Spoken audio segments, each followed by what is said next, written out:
ఓం శ్రీ గణేశాయ నమః. అందరికీ నమస్కారం. ఈరోజు ఈ వీడియోలో మనం శ్రీ గణేశుని యొక్క మంత్రాలను, వాటి యొక్క అర్థాన్ని, వాటిని పఠించడం ద్వారా పొందే ప్రతిఫలాన్ని తెలుసుకుందాం. ముందుగా ఓం గం గణపతయే నమః.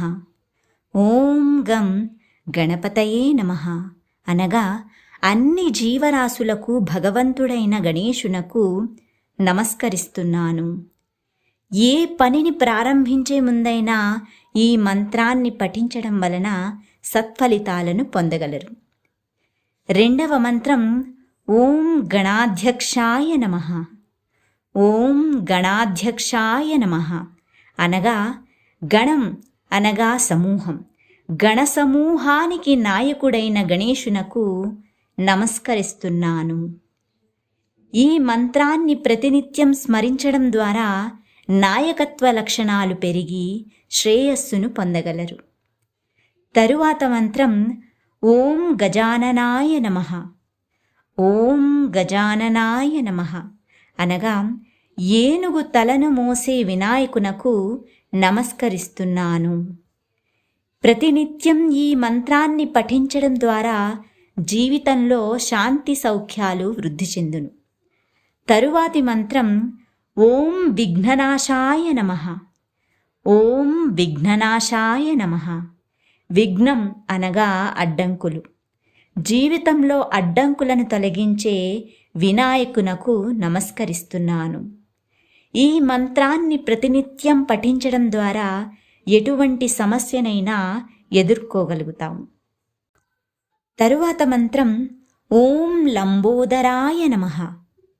ఓం లంబోదరాయ నమః అనగా భోజన ప్రియుడైన వినాయకునకు గుండ్రంగా పెద్దగా ఉన్న ఉదరం కలిగి ఉంటుంది. అటువంటి వినాయకునకు నమస్కరిస్తున్నాను. ఈ మంత్రాన్ని పఠించడం ద్వారా అందరిలో ప్రేమగా ఉంటూ ఆదరాభిమానాలు పొందగలరు. తరువాత మంత్రం ఓం సుముఖాయ నమః. ఓం సుముఖాయ నమః అనగా ప్రసన్నమైన ముఖం కలిగిన ప్రశాంతంగా కనిపించే ఆ గజాననునకు నమస్కరిస్తున్నాను.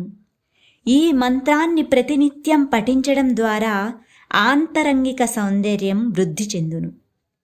తరువాత మంత్రం ఓం గజకర్ణికాయ నమః.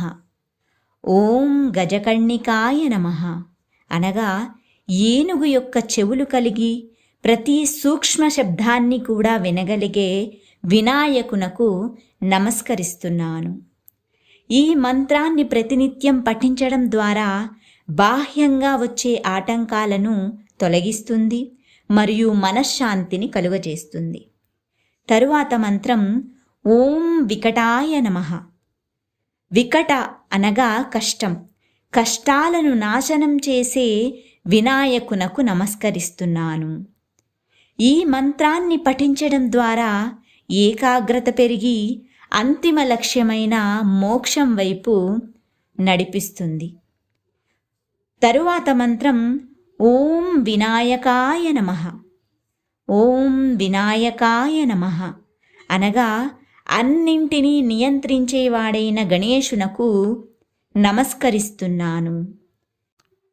ఈ మంత్రాన్ని పఠించడం ద్వారా ఏ పనిలో ఉన్నప్పటికీ అత్యున్నత స్థానంలో ఉండడానికి ఎంతగానో సహకరిస్తుంది. ఓం గం గణపతయే నమః.